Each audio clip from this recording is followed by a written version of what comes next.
पतोही के माई के बिटिया के माई के बेटवा का आज माई के बाहू के भैल आई मास्टर साहब ऐसा गीत रहे तरी हमारे और एक बार देखा आई कांटेक्ट इतना भाई लोग हमान के सुने बदे आयल हो देखे बदे आयल हो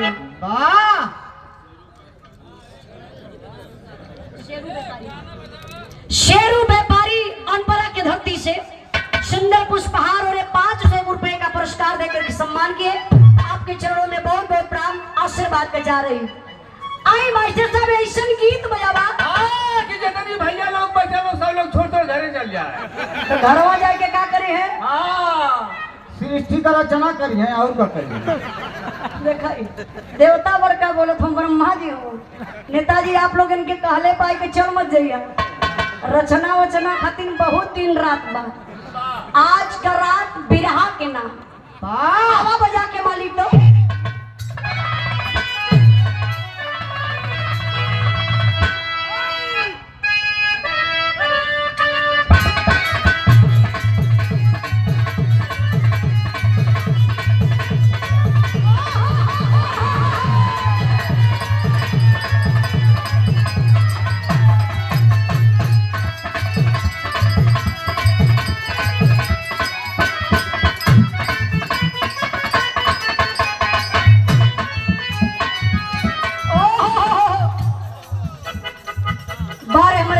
साहब बड़ा बढ़िया गीत बजौलन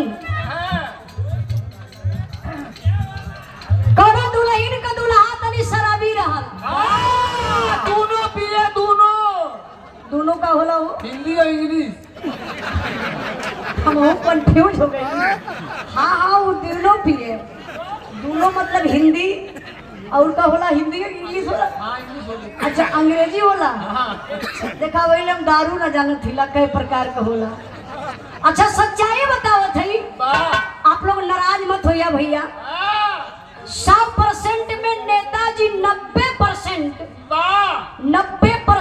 मर्द दारू पिए लगल तो 70% मेहरुआ शुरू कैले हैं पागल कहीं कर नहीं वाली की देख देख के मेहरारू से इनके जरूर लगत अरे हम सच्चाई बताओ थी 70% ही बताओ तो मेहरारू 70% में नंबर 1 पिए कर मेहरारू हो पहले वो आगे से ले ला माँ पी के नेताजी सही बताओ थी मार के हाथ तोड़ डाले हो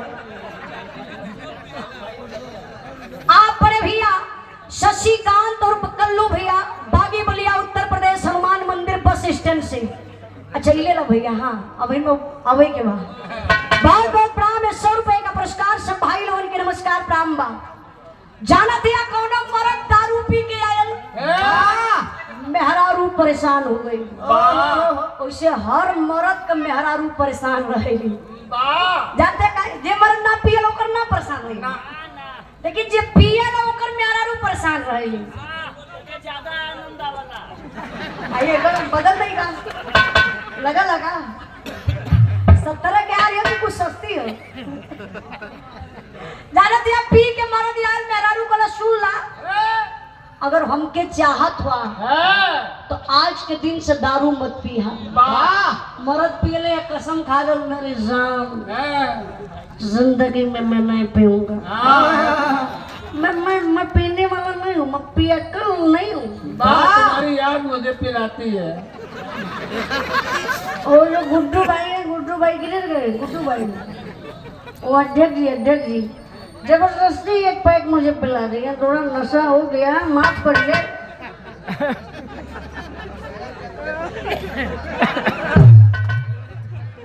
नहीं गुड्डू भैया जया भैया उनका मिजाज हमेशा गर्म रहता है वो पी रहे थे एक पैक मुझे रबड़ी पिला दी मेहरारू कलस अच्छा मुअनु तो के दया रोज पियावन अब चलत हैला हम हूं चल के नहीं के सुतब अच्छा वो पियक्कर के मेहरारू दया किया जाए के सुत तो कहां जाई मैं घरे जाए भैया दया भैया के मेहरारू अगर सुनत हुई तो कल सुन के भी झगड़ा शुरू हो जाएगी अच्छा गया भैया अच्छा दया वो गई गुड्डू वो किया ये बात है समझ लो सुबह को मारते हैं हम ये गुड्डू भैया कहीं करो सारे बताओ मैं मेरा तुरी लगी कहीं गई था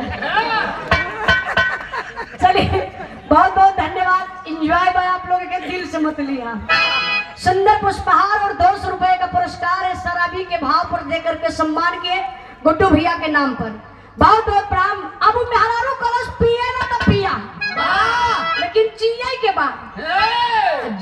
बाद तो पिए के बाद अच्छा कौन ब्रांडेड पिए के बाद वो मेहरारू को दिमाग देखा कौन ब्रांडेड बा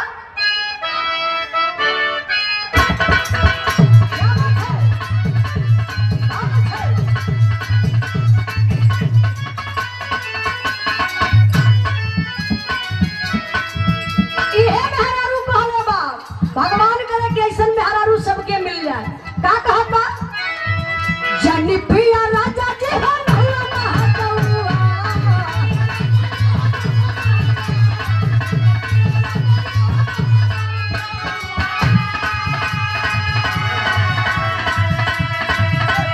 जनी पिया राजा जी हो नहुआ महतौआ कहत मना दिए तो रमावे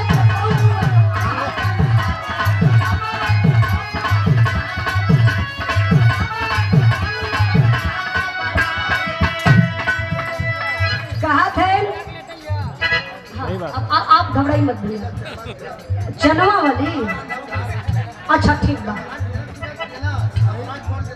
ए रखी गुड्डू भैया के नाम पर का तो ब्रांडेड कोच कौन बतौला दारू का नाम रॉयल आर्यस है क्या बात है आर्यस में नशा थोड़ा धीरे धीरे करेगा चढ़ाई ले ए 200 रुपए का पुरस्कार बहुत बहुत प्रणाम आशीर्वाद के चाह रही मेहरारू का हाथ बा जनी पिया राजा जी हो नहुआ महतौआ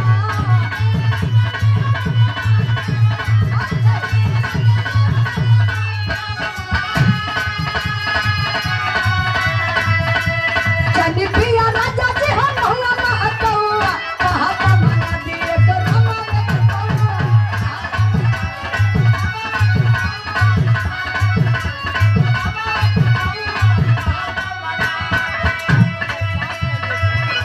रहीम व्यापारी शक्ति नगर से बड़े भैया जी की तरफ से होलसेल के व्यापारी कौन चीज के व्यापारी होल कर अच्छा भैंस के होल का व्यापारी हो नहीं होल होल का का सेल कराना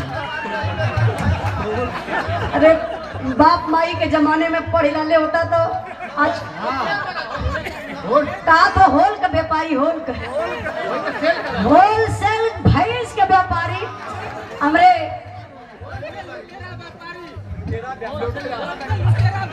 नहीं तू बिना पैसा कैसे बोला लेवा 200 रुपए 500 रुपए का पुरस्कार और सुंदर पुष्पहार देकर के सम्मान के रहीम भैया के बहुत बहुत प्रणाम आशीर्वाद के चाह रही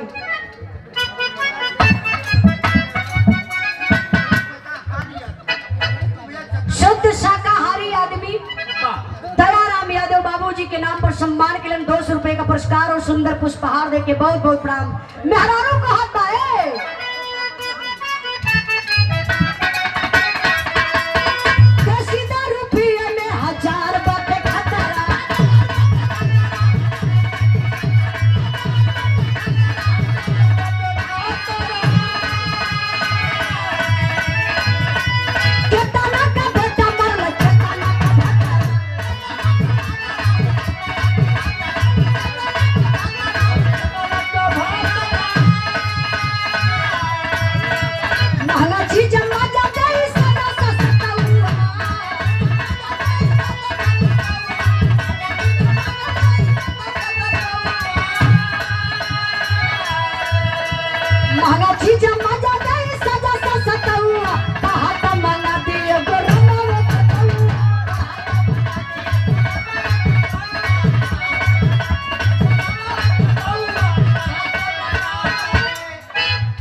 चंद्रमा कंडक्टर आपके तरफ से 100 रुपए का पुरस्कार राजू श्रीवास्तव शिवाजी नगर से 200 रुपए का पुरस्कार बहुत बहुत प्रणाम और लगातार पुरस्कार शशिकांत उर्फ कल्लू भैया बागी बलिया उत्तर प्रदेश हनुमान मंदिर बस स्टैंड से 100 रुपए का पुरस्कार बहुत बहुत प्रणाम हाउस रमेश जी PWD मोड़ शक्ति नगर। बहुत बढ़िया बाबू। देखा भैया ये स्टाफ का बात है नेताजी हमारा उप टेंट का दुकान है वाह उजाला टेंट हाउस रमेश भैया। आज ये कम पैसा देना होके फाटल लगा देनी। तुम प्रचार ऐसे करवा उल्टे सीधा। बहुत बहुत रमेश भैया के प्रणाम। यहाँ पे के व्यवस्था हो यही कलर का टेंट के पर्दा इस समय हमारे वर्तमान में खरीदल गए है। हाँ ये समय चलत बा। हाँ पूरा छेदवा है पूरा टेंटवा भर। छेदवे है अरे वो कटिंग नहीं कटिंग है यार। डिजाइन है कक्का हाँ। पागल आदमी। ओके बैठ के बनौले हैं ये। बहुत बहुत बड़ा बड़ी रुपया लगेले टेंट को दुकान करे में। और रमेश भैया बहुत बहुत आपके धन्यवाद प्रणाम। कहना बा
कमर दिन कर इतना बढ़िया हिलत बा। हाँ जैसे वाली पर यहाँ पर रेल चलती है। ओपी श्रीवास्तव शिवानगर से शिवाजी नगर से लो भैया ओपी भैया ये 200 रुपए का पुरस्कार ओपी भैया का बहुत बहुत प्रणाम आशीर्वाद के जा रही। अच्छा क्या बात है। देखिए हमारे बड़का भैया शशिकांत और कल्लू भैया बागी बलिया उत्तर प्रदेश हनुमान मंदिर बस स्टैंड से 100 रुपए का पुरस्कार कर तने के दोहरा दा रिपीट कर दा। आप हमारे आजमगढ़ लालगंज के धरती से अशोक राय ग्राम प्रधान आपके तरफ से अशोक भैया जहां हमार होटल बा रहुआ पे एकदम हमारे होटल के बगल से अशोक भैया हुआ पुरस्कार दलन 251 रुपए का पुरस्कार आपके चरणों में बहुत बहुत प्रणाम। और मान सिंह मोड़ ब्लॉक प्रमुख मयूर सोनभद्र अखिलेश जायसवाल क्षेत्र पंचायत सदस्य शक्ति नगर भाजपा बूथ अध्यक्ष आपके तरफ से 251 रुपए का पुरस्कार बहुत बहुत प्रणाम। कहना है क्या मिजाज खुश पाई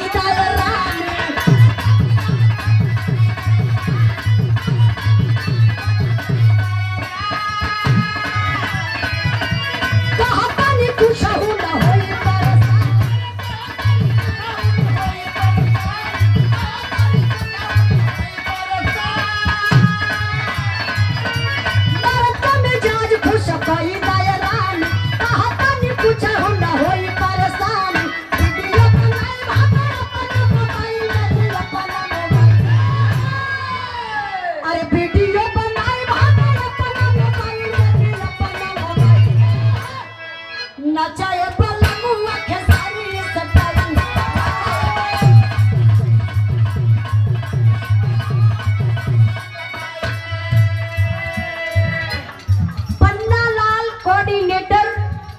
बसपा से आप। अच्छा क्या बात है नेताजी बहुत बहुत आपके धन्यवाद देत बनी कि हम कलाकार के बीच में बैठ के इतना आप अपन कीमती समय देत बनी।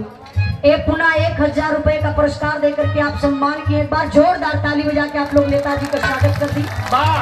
बहुत बहुत आपके प्रणाम। और लोग ना बजाना। हाँ ऐसे ताली बजावल कही। हाँ ये ताली ना बजाई जो ट्रेन में घूम घूम के बजाई। कैसे लोग बजाई ट्रेनिया में कुछ बजाओ ना बताओ। 5+1। अच्छा आप लोग समझ गईला। देखिए मास्टर साहब बड़ा बढ़िया गीत का संकेत कैलन। ए भैया काशी मिष्ठान भंडार, क्या बात है। एवं मिठाई बा 100 रुपए का पुरस्कार और छेना ना भैया, इमरती है छेना। अच्छा हम इमरती के चक्कर में रहते हैं। बहुत बहुत धन्यवाद, प्रणाम, आशीर्वाद के जा रहे। ओपी श्रीवास्तव शिवाजी नगर से आपके तरफ से 100 रुपए का पुरस्कार। भैया देखे कोनो छोड़ दलस का हो, बहुत बढ़िया सेट कैले वो बीरन। ठंडियों बना मजाक करेले, काल लइकन के छुअब ना जवन का लगा भाई, अब बुढ़वन के छोड़ब ना चाहे पतों से कितना तेल लगवाई। तो भाई सरकार का तू बहने से मत अइहा, नहीं जब तेले लगवावे करे तो तू कल से मत अइहा। आज इनके देव के छुट्टी करा, नहीं आज इनका हिसाब बढ़िया हो जाएगी।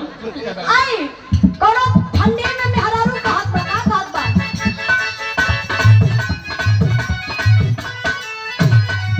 जेकर भाई बाबी आऊ त मजा मारी है, जेकर भाई बाबी आऊ त मजा मारी है, हाय जारा मेरा हवा करी है।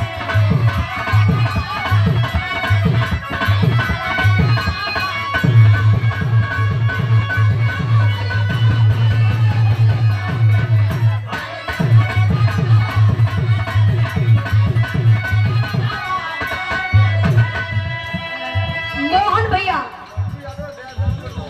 दया भैया के आप छोटे भाई मंजू यादव जी की तरफ से 200 रुपए का पुरस्कार।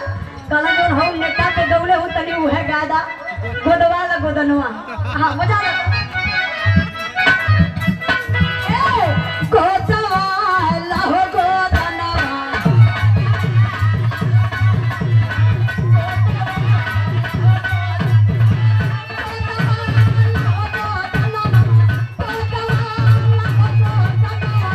फौजी हो मर भैया के नवा।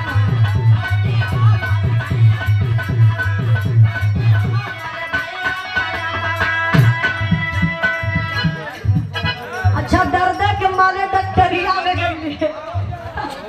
अच्छा भैया क्या बात है, लगत है नेट पे उजाला यादव के हमेशा सर्च करत रहल है। कहा तो हम बिरहा सुन लेला दर्द के माले डॉक्टरिया में गईली। अच्छा आप सबकर विचार होते ही सुना दे भैया, हाथ उठाई लो। क्या बात है, बहुत बहुत दिल से धन्यवाद।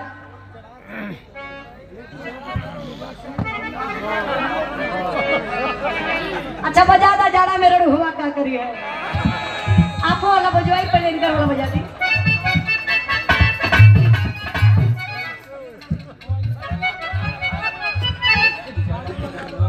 दयाराम यादव बाबूजी की तरफ से सुंदर पुष्पहार और 200 रुपए का पुरस्कार। ये जाड़ा में रण हुआ का करिए, ये भाव पर सम्मान कर दो मन प्रकाश भैया 1000 रुपए का पुरस्कार देके काले के तू हरा जाके कैसे